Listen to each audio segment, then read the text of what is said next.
Good evening, everybody. So nice to see you. I'm going to kind of hide everybody there so we can talk about emotions, feeling, and trauma. And this is a very sensitive subject. My name is Cristina Campbell. I'm a nationally registered certified master aromatherapist.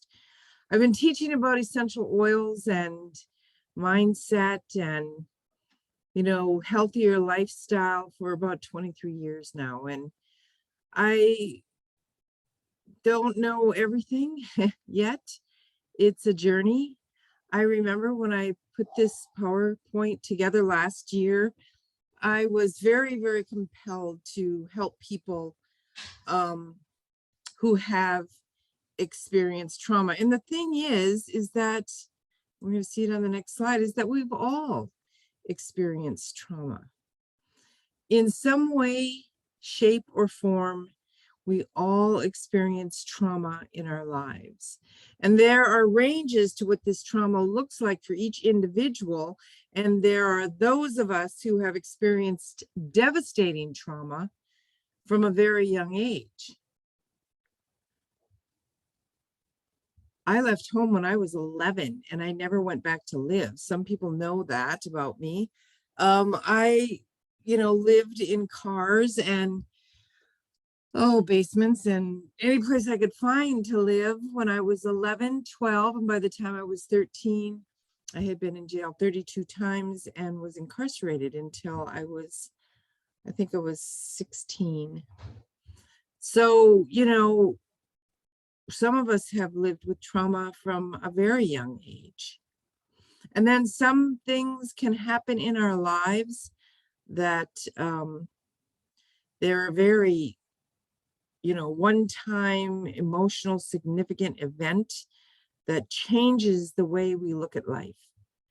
Whether it's a car accident or loss of a loved one, or, whether it's an accident or a murder or whatever. It can be very, very devastating. But the thing that I want to teach you tonight, the thing that I want you to really understand, and I really believe that because of the years and experience that I've had, I can tell you honestly that we do not have to live with the emotions driven by this trauma for our whole lives. The thing is that when you are dealing with trauma and someone tells you that, you don't always buy into it. You don't have to buy into it. You don't have to buy anything anybody tells you. But people like me who have been around a minute or two know that we have been able to overcome the trauma and that our life has not been defined by that trauma. And so we want to help others to get through it.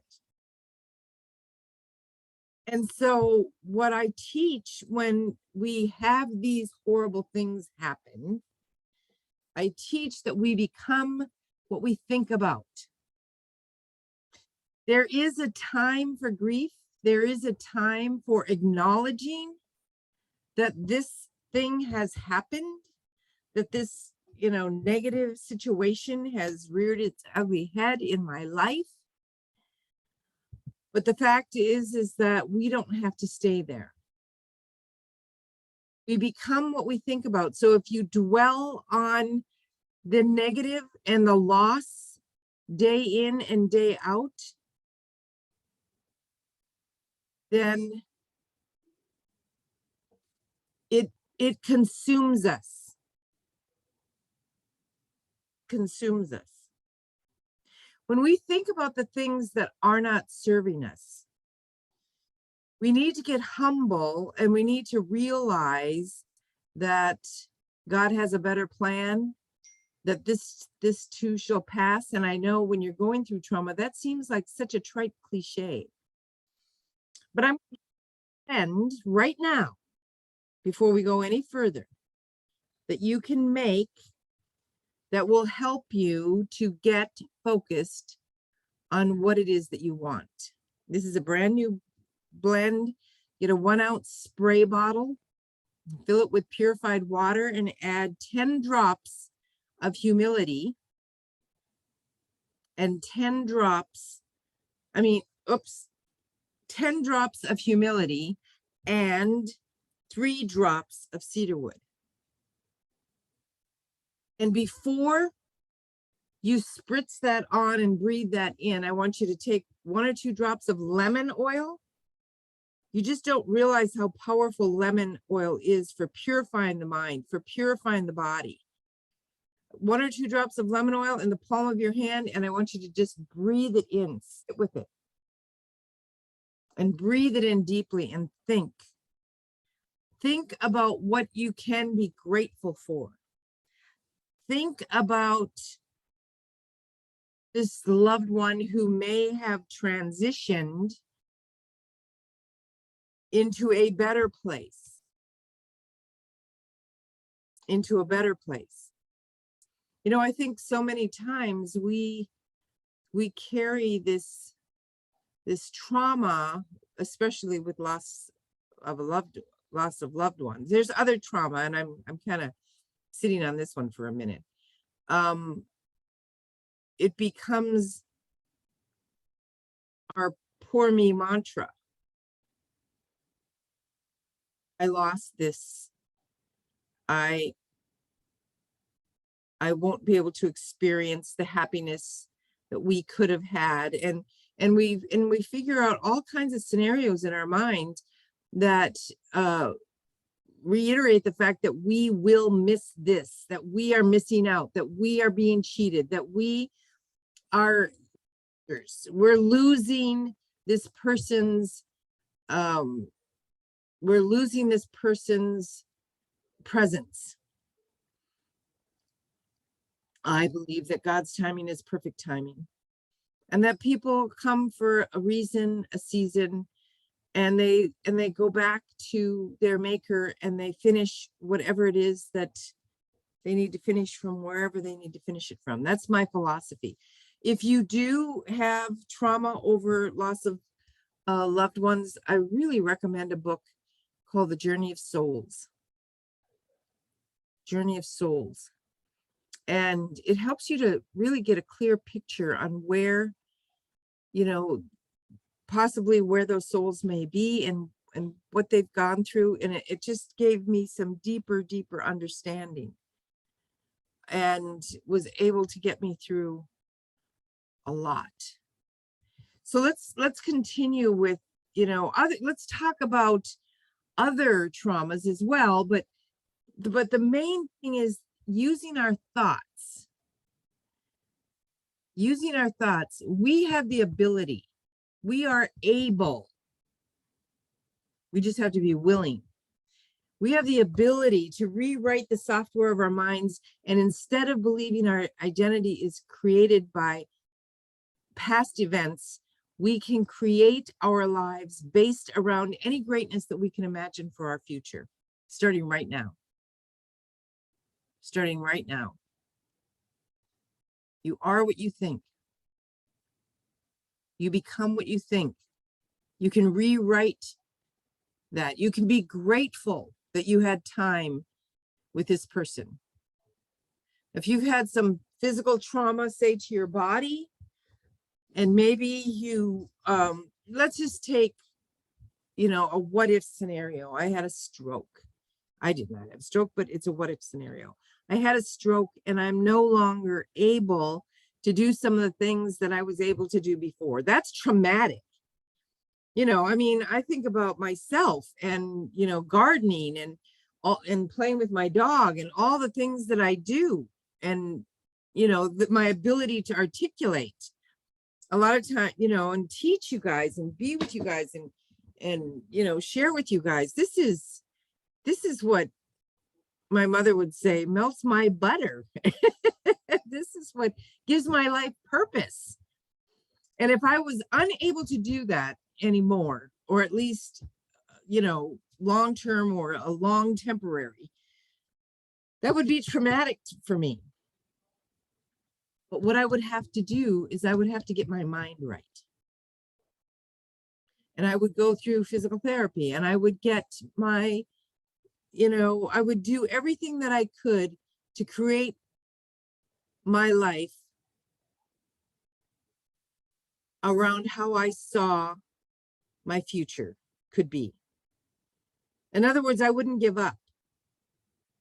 And I would have hope, and I would use hope, the oil hope. And I would imagine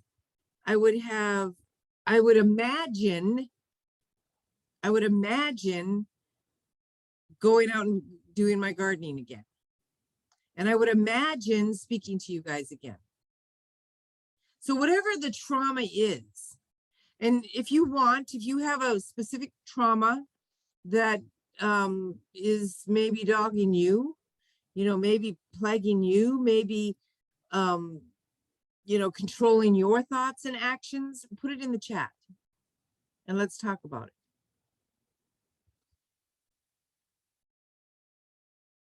Trauma can create an emotional barrier to how we live our lives, even decades later. It'll affect our relationships.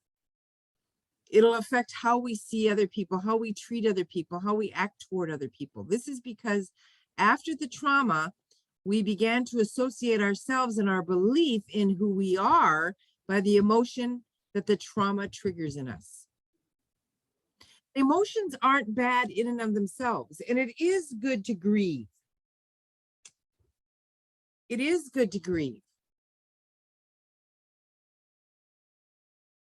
These emotions, they're simply the end part of an experience. They're the end of an experience. And grieving, you're feeling that loss, and it's really not about that person, it's about you. This issue is how long that they last. How long will we allow them to eat away our opportunity for gratitude at life? That's the question. Give yourself some latitude, give yourself some time to grieve, but then, and I'm going to give you some tools, but then you're going to do something else. You're going to take action and change the negative feelings into feel-good feelings. Traumatic experiences turn on the stress hormone cortisol, and Gary used to call cortisol the death hormone. This is released and puts us in a fight or flight mode, so that it's constantly like we've got our foot on the brake and our other foot on the gas. And we become as addicted to these hormones as if they were a drug. And in a way they are. We get addicted to that feeling of drama, of poor me, of my life sucks. We get addicted to that feeling.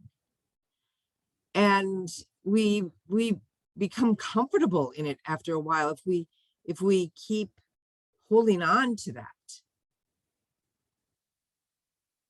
Wow. And I've seen many people in my family become addicted to that hormone, that poor me,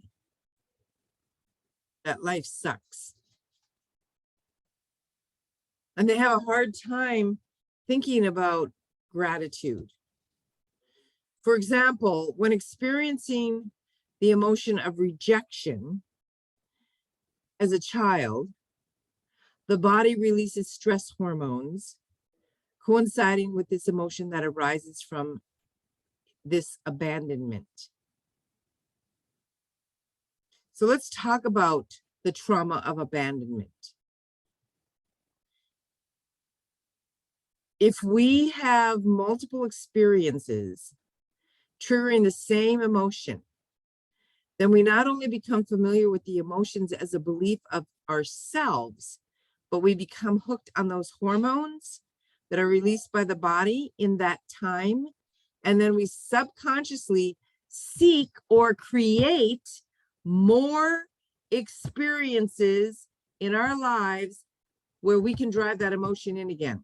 Okay, so in other words, I just want to say it a different way. You know, we become what we believe, but at the same time, the vibrational frequency that you are in attracts like emotional frequency attracts like emotional frequency. We create our own environment. So here is a picture of, you know, somebody who's walking away from somebody else. They're rejecting them. And they are feeling insecure and unworthy of love. They have difficulty achieving emotional intimacy. They have intense feelings of separation and anxiety. Go away. And this continues to perpetuate.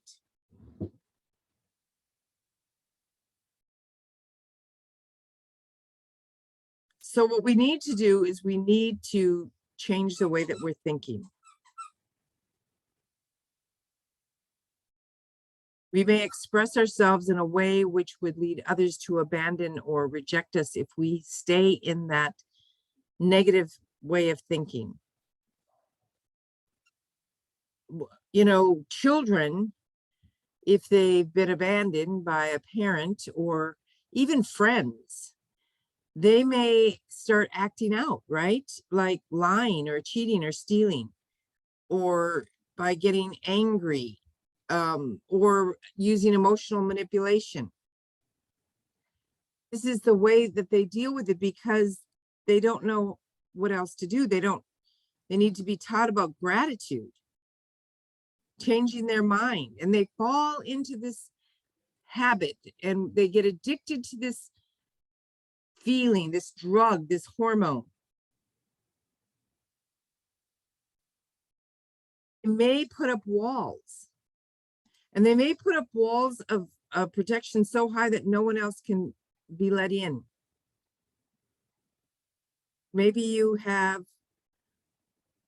developed a sense of, I can do it myself. I can do this myself. I don't need anybody else.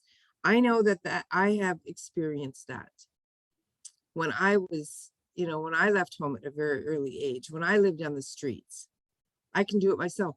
What 11-year-old has no home? You learn survival techniques, and it's instinctive because you will survive one way or another. It just may be that you're not surviving in a happy environment, right? If we as children experience guilt or shame regularly, we may tie that to our identity and seek out experiences in adulthood where we can feel these emotions again. Because we haven't learned that we create our own reality, that we have the ability to change our thoughts, that we are in control, that we are the captains of our ship. Even though these emotions aren't feel-good states, we have tied them to our identity, and therefore we believe that these emotions are an ingrained part of who we are. And our identity rests on the shoulders of these feelings. And I will tell you this, that we can literally create these paradigms to last us the rest of our lives. And that's one of the reasons that I wanted to do this class, is because I wanted you to realize, to know that at any age, and in any phase in our life, we can change these deeply seated belief systems, these habitual ways of thinking. That's what a paradigm is. And it is seated in our subconscious mind. And so we need to start by changing what we believe, changing what we think. And we have to do it by repetition. One of the best ways to start doing that is by using essential oils. And that's why I talk about essential oils every week. And especially when we're talking about emotions and hormones and this kind of thing. Smell produces thought. And 80% of our physical problems, and I would go as far as to say our emotional and our mental issues can be directly related to our emotional health. 80% of our physical problems can be directly related to our emotional health. Negative emotions compromise our immune system. Negative emotions cause that stress, which increases cortisol levels in the body, and raised cortisol levels results in a fight or flight response, which will burn your body out eventually, quicker, much, much quicker than anything else. Think of a car engine. You've got your foot on the gas and your foot on the brake, and you're revving it day and night, day and night, day and night, day and night. And it won't be long. And something will give. The Journal of Medical Science has now proven that smell produces thought, and essential oils can communicate with your brain for the purpose of healing your emotions, releasing negative thought patterns, and helping you live a victorious life. I just want to tell you, though, that it isn't magic. I don't know why it is that our culture, and I don't know if it's just our culture or if it's every culture out there. I mean, I can only relate to, where I live. But our culture has given us the false sense that there are things out there that are going to literally magically make changes to who we are. Like that there's a magic pill or a magic bullet. Yeah, that's what they've called it in the past, right? Magic bullet. I don't, I don't mean to disappoint you, but the fact of the matter is that we have been given the ability to control our life and our belief system. And as we smell these oils and we bring them in, and they have abilities, as we believe that, and the chemical reactions take place, together we change the reality. Together with the oils and our way of thinking and our own physiology, we change the way that we believe and our culture and our subconscious and our habit patterns.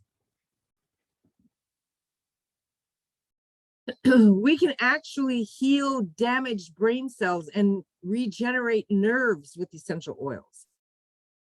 There is evidence that the inhalation through or diffusing in the air or breathing it in our scent tents increases neurogenesis in the adult mouse brain. This was written by Perry and Perry in 2006. Neurogenesis is the process of generating new neurons, guys, in the brain, which normally occurs during fetal development. And if new neurons can be aided in generation via essential oil inhalation, the brain may have a greater possibility of healing from abnormal function as well.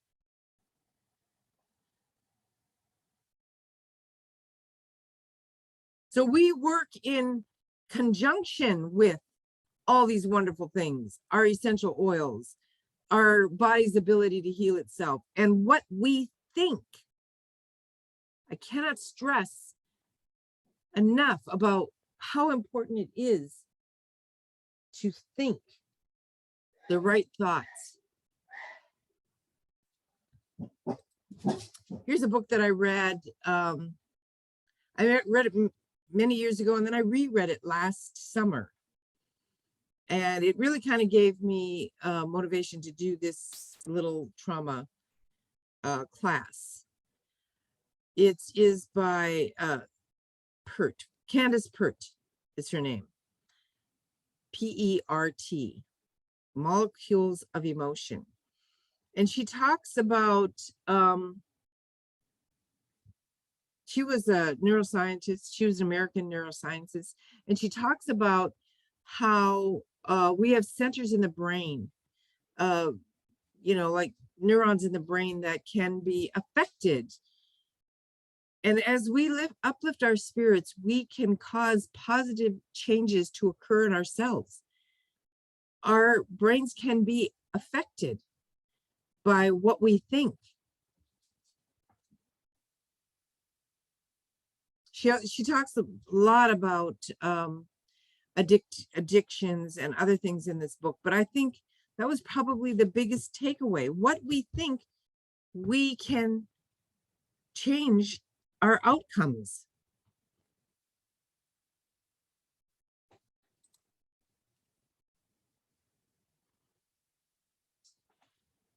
I'm going to reach inside myself beyond the pain, beyond the hurt, so that I can help someone else.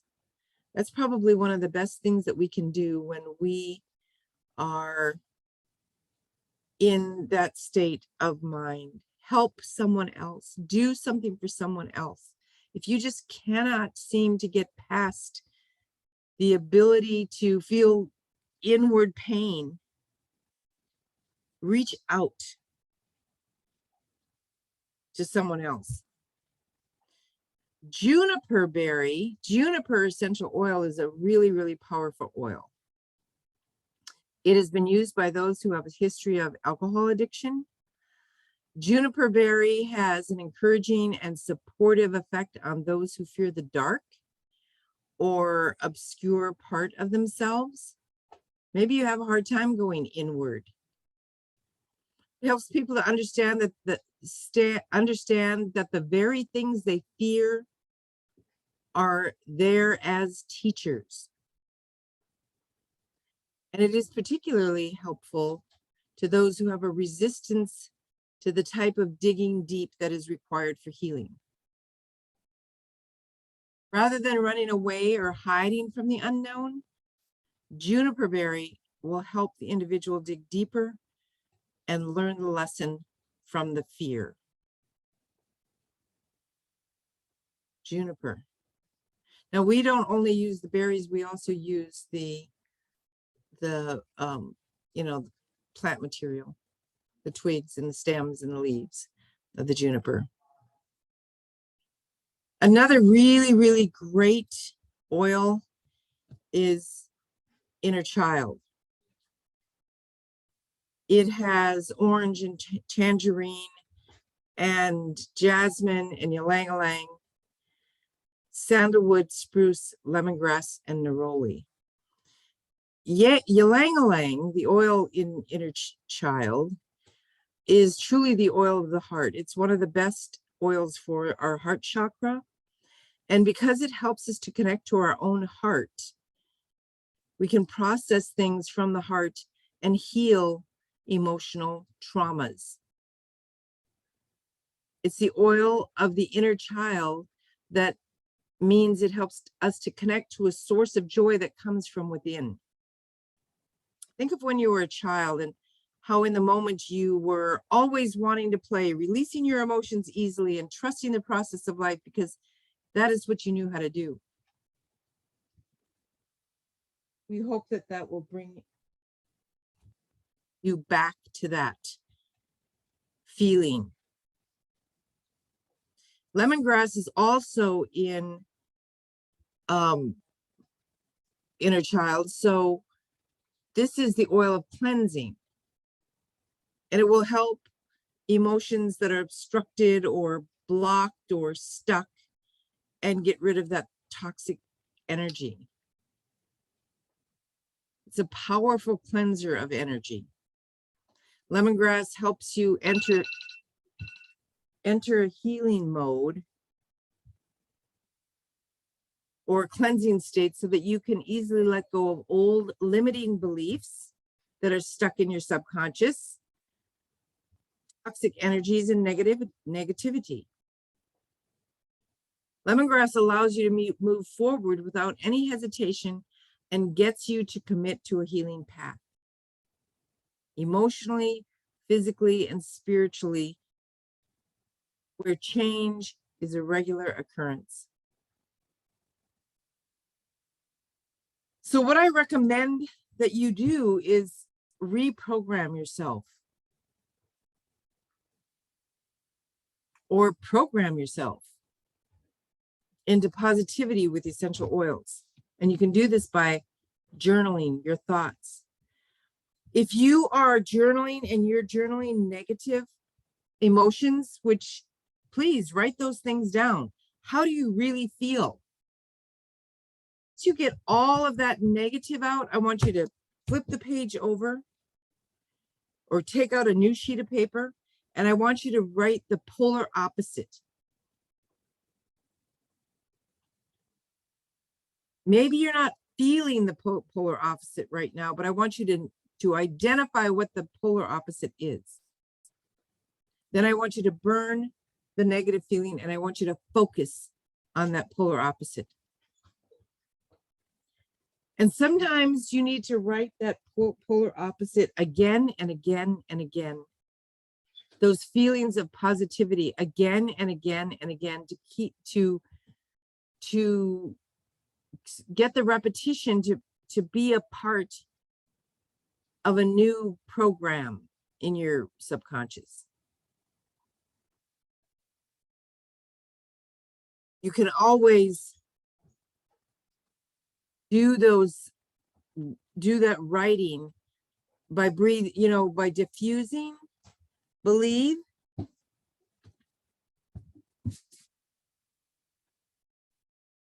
find positive statements that will address your negative emotion. For example, here's one by Louise Hay that says, I choose to feel good about myself each day. Every morning, I remind myself that I can make the choice to feel good. This is a new habit for me to cultivate. Choose a positive statement that will positively address your negative emotion, and then believe it. And you can use highest potential as well. Always, always, always, speak in the present tense and write down your statements and state them in the present time. Present time.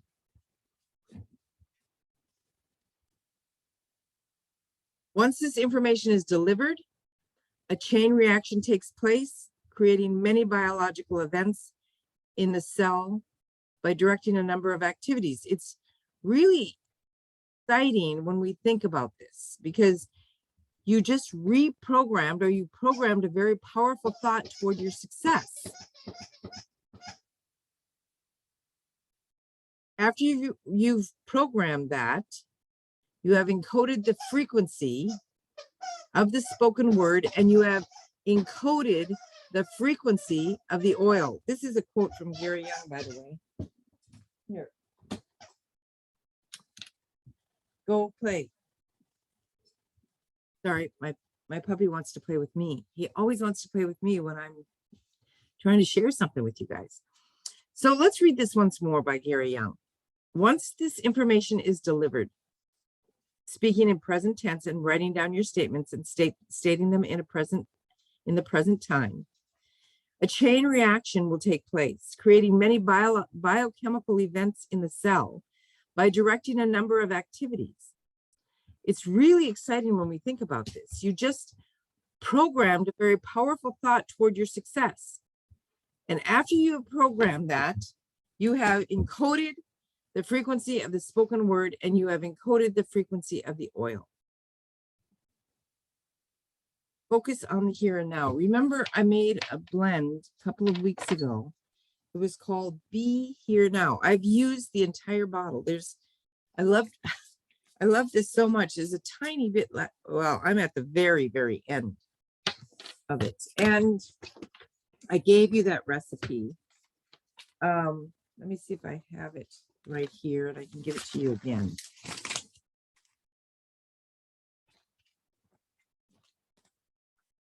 Oh, I have it here somewhere.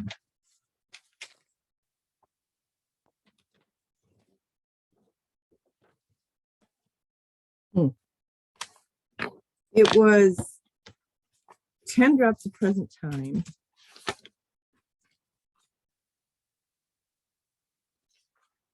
It was 10 drops of present time. Oh gosh, where is my recipe?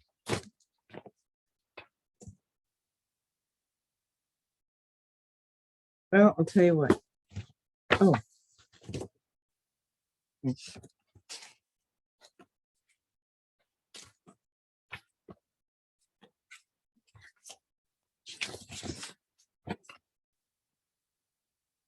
No, I can't find it right now.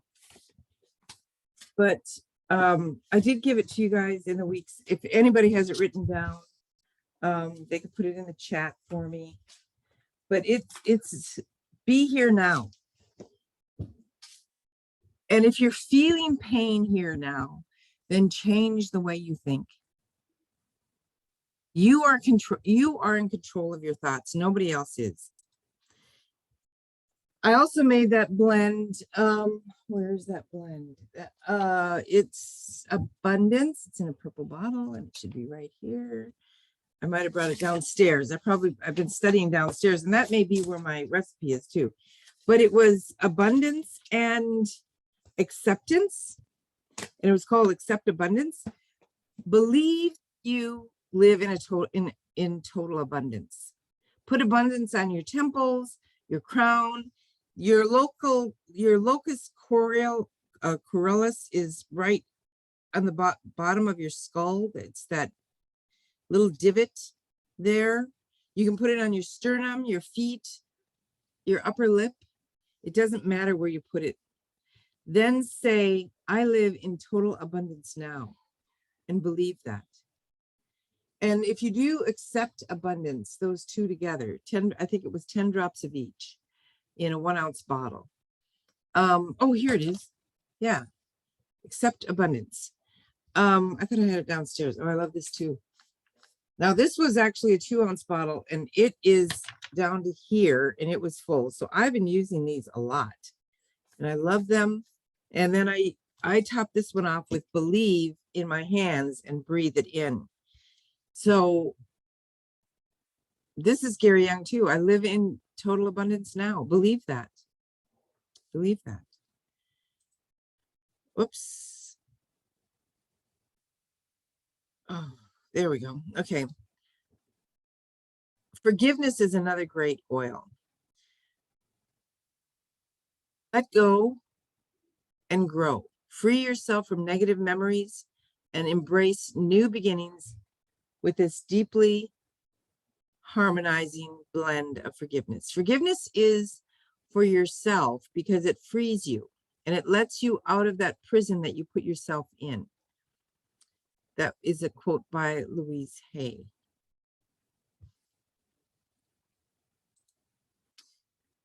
Releasing negativity with essential oils.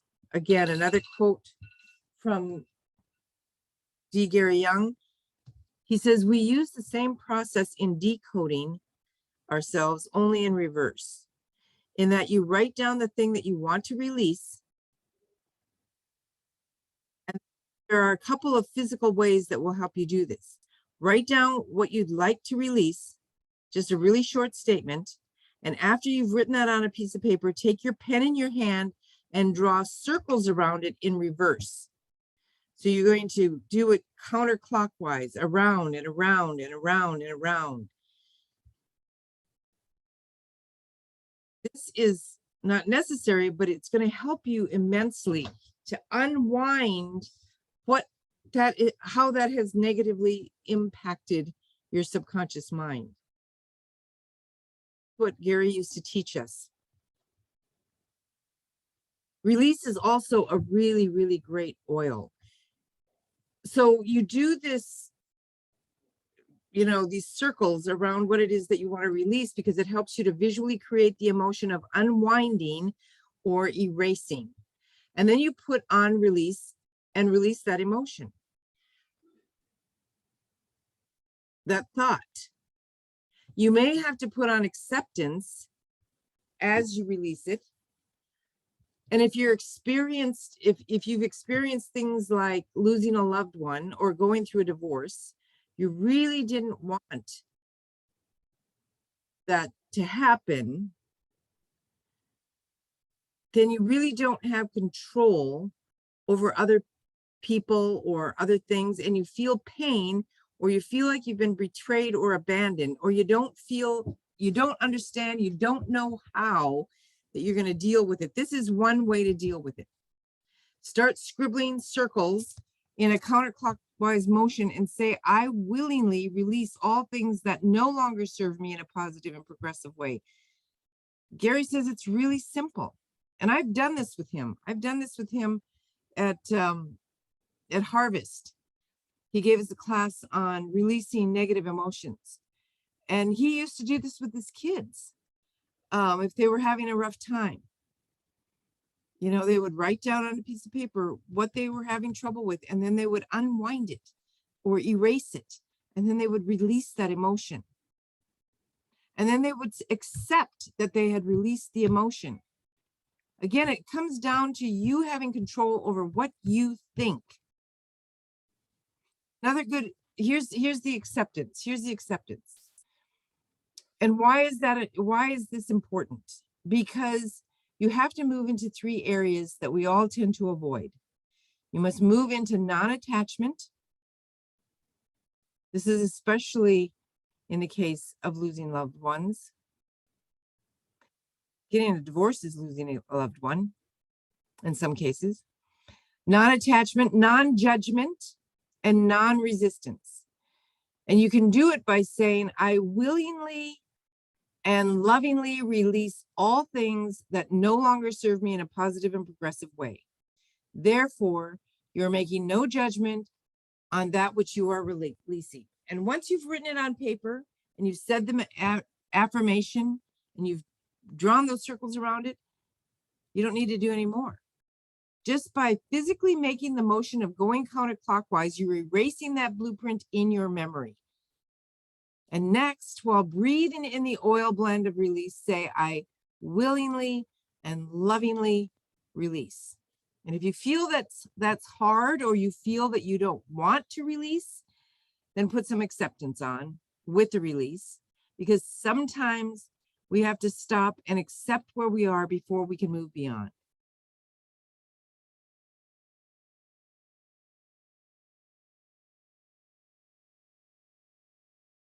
Gary says, we like to stay stuck.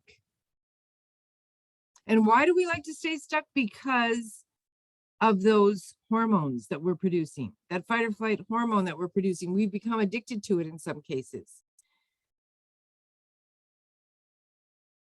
And that's something that's really difficult for humans. We like to stay stuck. We like to beat ourselves up and make martyrs out of ourselves so that we can feel good about ourselves while we slide into the ditch of poverty or lack or sickness or loneliness. Then people can bring us chocolates and flowers, and if we're in the hospital, you know, they can come and visit us. Woohoo! We are a backwards society, if that's what we really believe. Are we programmed backwards? Well, if you're thinking that way, yes, we are.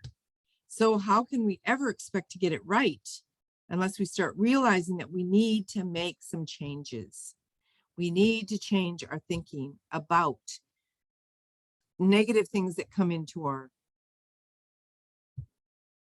presence, into our space, into our lives. Death will come. Yes, death will come. And birth will come. Life will come. And it is an ebb and a flow, just like the tide comes in and goes out.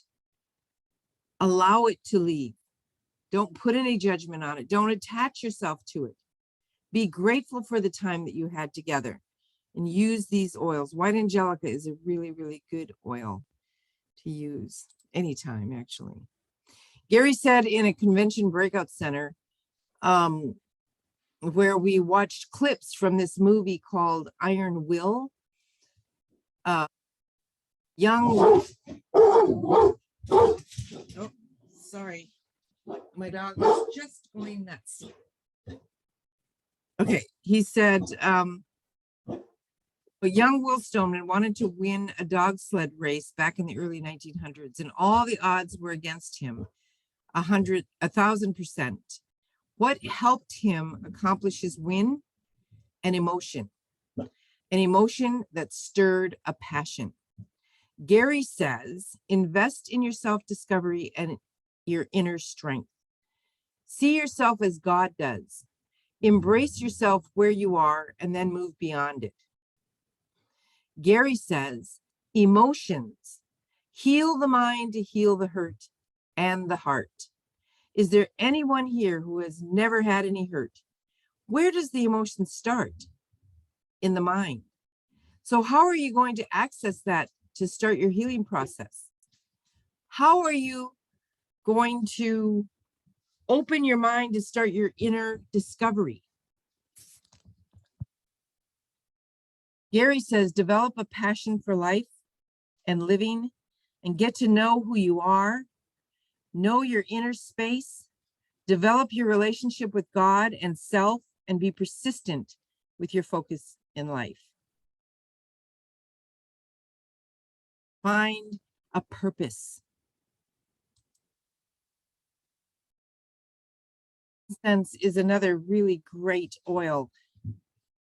Frankincense is one of the greatest stimulants for your spiritual communication. And in ancient times, the people never labeled emotions. They never labeled diseases. They didn't get a bunch of labels so that they could create a bunch of drugs. Everything in ancient times was spiritual and involved the deities. If you were sick, it was because there was an evil deity that made you so. If you were healthy, it was because you were living in a high spiritual form.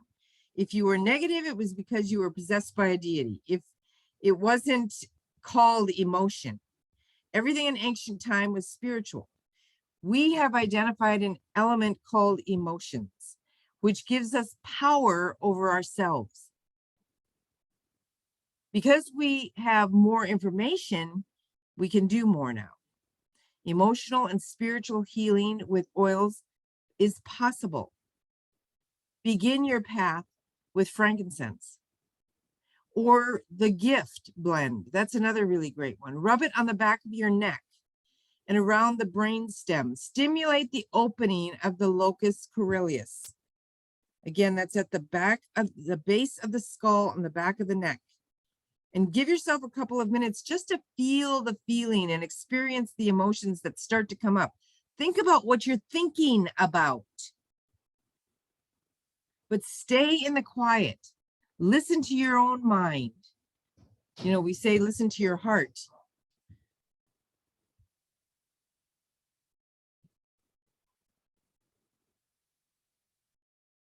Don't have any Gary says don't have any candles burning, no music playing.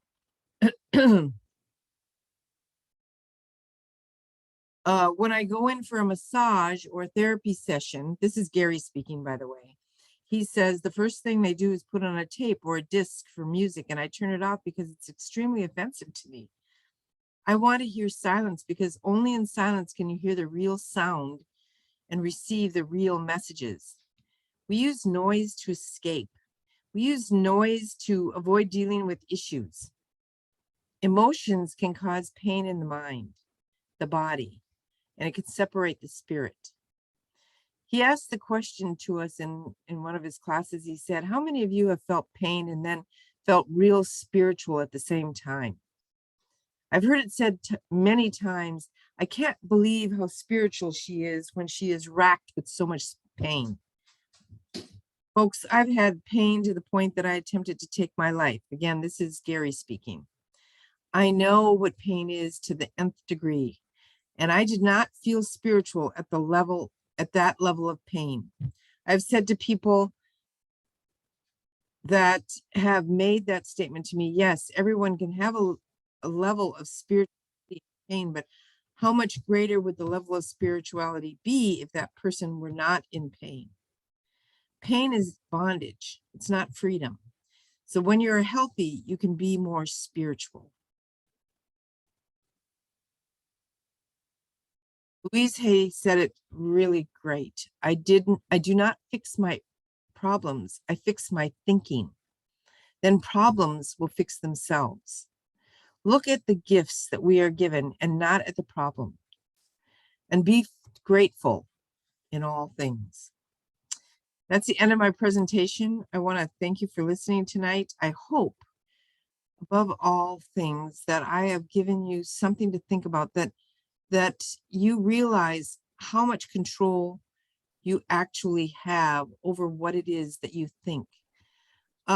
There's a, a medium, Abraham Hicks. Esther Hicks was the medium for Abraham.